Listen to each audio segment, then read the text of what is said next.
ఆ రహదారి యాక్సిడెంట్లకు కేరాఫ్ గా మారింది. కొద్ది రోజుల్లోనే 11 మంది ఆ మార్గంలో జరిగిన ప్రమాదాల్లో మృత్యువాత పడ్డారు. డెత్ స్పాట్ గా మారిన ఆ రోడ్డుపై వరుస మరణాలు అందరినీ కలవరపరుస్తున్నాయి. రింగ్ రోడ్డు నుంచి హనుమకొండకు వచ్చే గోపాల్పూర్ మధ్యలో ఉన్న డెత్ జోన్ గా మారిన రహదారిపై స్పెషల్ స్టోరీ.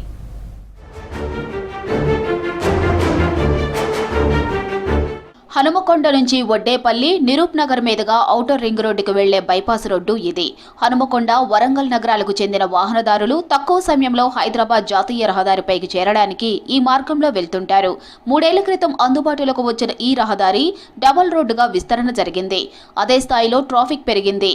విలీన గ్రామాలను కలపడంతో పాటు రింగ్ రోడ్డుకు బైపాస్ గా ఉంది.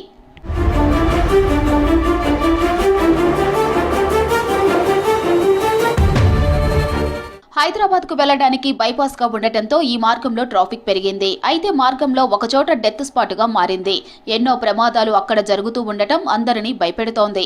సేమ్ స్పాట్ సేమ్ ప్లేస్, ఆ ఒక్కచోటే వరుస మరణాలు జరగడంతో జనం భయపడుతున్నారు. 11 మంది ఇదే కార్నర్ బిట్లో చనిపోయిండు. అసలు చనిపోవడానికి కారణం ఏంది? అసలు ఇక్కడ కార్నర్ గా బాగా స్పీడా దేవనపేట అబ్బాయి కూడా ఆ సైడ్లో వస్తుండు. ఈ సైడ్లోకి వెళ్ళే లారీ అటుపోయి గుద్దిందంటే అది అఫ్సోసా, అసలు విచిత్రంగా యాక్సిడెంట్ జరిగింది. ఇక్కడ కార్నర్ కూడా అంతంత మాత్రమే ఉంది. బాగా ఇక్కడ స్పీడు కూడా లేదు. ఇక్కడ మామూలుగా ఈ డేంజర్ ప్లేస్ అనేది ఈ రోడ్డు పడ్డ కాంచెల్లి 2 సంవత్సరాల నుంచి 14 మంది సాగుగారు. ఇక్కడ అయితే దాదాపు పెద్దోళ్ళు ఏమంటారు అంటే ఇక్కడ అప్పుడు గతం ఉన్నప్పుడు మైసా ఉండేదట. ఇక్కడ ఆ మైసా ఎవరో తెలియదు. ఆ మైసామతోటే యాక్సిడెంట్ అయితేనే, ఆ మైసామతోటే యాక్సిడెంట్ అయితేనే అందరు చెప్తారు పెద్దోళ్ళు. ఎవరు పడితే వాళ్ళ చెప్తారు అన్నట్టు. అందుకనే దయచేసి 4 ఊరు కలిసి ఒక కట్ట మైసం లాగా ఒక రోడ్డుకి పక్కకు కట్టితే అందరు ముఖ్య కొబ్బరి కొట్టి పోతే అందరూ మంచిగా ఉంటారని కోరుతున్నాం. 2 ఏళ్ల వ్యవధిలో ఈ ఒక్క స్పాట్ లోనే 11 మంది ప్రాణాలు కోల్పోయారు. 2 రోజుల క్రితం లారీ ఢీకొని దేవన్నపేట గ్రామానికి చెందిన శరత్ కుమార్ అనే యువకుడు అక్కడికక్కడే మృతి చెందాడు. ఇదే స్పాట్ లో ధర్మసాగర్ మండలానికి చెందిన మహేష్, ముప్పారం గ్రామానికి చెందిన రాజు, సాయంపేటకు చెందిన రాజేష్, మునికిచెర్లకు చెందిన రమేష్, సంపత్ ఈ మధ్య కాలంలోనే మృతి చెందారు. వాస్తవానికి ఏంటంటే అటు టోల్ ఉండుట్లా, ఇటు చాలా మంది ఇటే రద్దీ ఉండుట్లా, ఓవర్ స్పీడ్ ఒకటి, మూలమలుపు ఒకటి, ఇవన్నీ కారణాలు అయిపోయినాయి. మళ్ళీ అది పోను ఇక్కడ 4 ఊర్లకి ఇది రోడ్ కనెక్టివిటీ. ఒకటి సుబాయిపల్లి, మడిపల్లి, ఉనికిచెర్ల, ఈ 4 ఊర్లకు మళ్ళీ ఇదే విధంగా ధర్మసాగర్ కూడా పోతారు. ఇట్లా కొంచెం భయంగా పోతుండ్రు. అది ఒకటి రైట్ సైడ్ లెఫ్ట్ సైడ్కే భయంగా ఎక్కువ యాక్సిడెంట్లు అవుతాయని మా రోడ్డు ఫార్మేషన్ చేసేటప్పుడు రైతులతో తీసుకోవడం జరిగింది. కానీ రైతులు కూడా ల్యాండ్ ఇవ్వడానికి కరువుని స్మూత్ చేసి స్ట్రైట్ అలైన్మెంట్ చేద్దాం అనుకోవడం జరిగింది. యాక్చువల్గా కూడా పరిధిలోకి వస్తుండే ల్యాండ్ అక్విజిషన్ కాకుండా కొంచెం రైతులు కూడా వాళ్ళు అబ్జెక్షన్ చేపట్టేసరికి మేము యాక్సెస్ అది పూర్వం ఏ విధంగా కండిషన్ ఉందో దాన్ని ఉన్నదాన్ని వైడనింగ్ చేయడం జరిగింది. అయినప్పుడు కూడా మేము సెంట్రల్ లైటింగ్తో పాటు రోడ్ సేఫ్టీకి సంబంధించిన అన్ని ఏర్పాట్లు చేయడం జరిగింది. రంబుల్ స్ట్రిప్స్ కానీ, స్పీడ్ లిమిట్ బోర్డ్స్. ఇక్కడ జరిగిన ప్రమాదాల్లో మరో 20 మందికి పైగా గాయాల పాలయ్యారు. వరుస మరణాలు కలవర పెడుతున్నాయి. అనేక మలుపులు ఉన్న ఈ రోడ్డుపై వెళ్లాలంటేనే ప్రజలు తీవ్ర భయాందోళనకు గురవుతున్నారు. వరుస ప్రమాదాలతో డేంజర్ స్పాట్ ను పరిశీలించారు ఎమ్మెల్యే కేఆర్ నాగరాజు. ప్రమాదాల నివారణకు తక్షణ చర్యలు చేపట్టాలని అధికారులను ఆదేశించారు. స్పీడ్ బ్రేకర్లు ఏర్పాటు చేయాలన్నారు.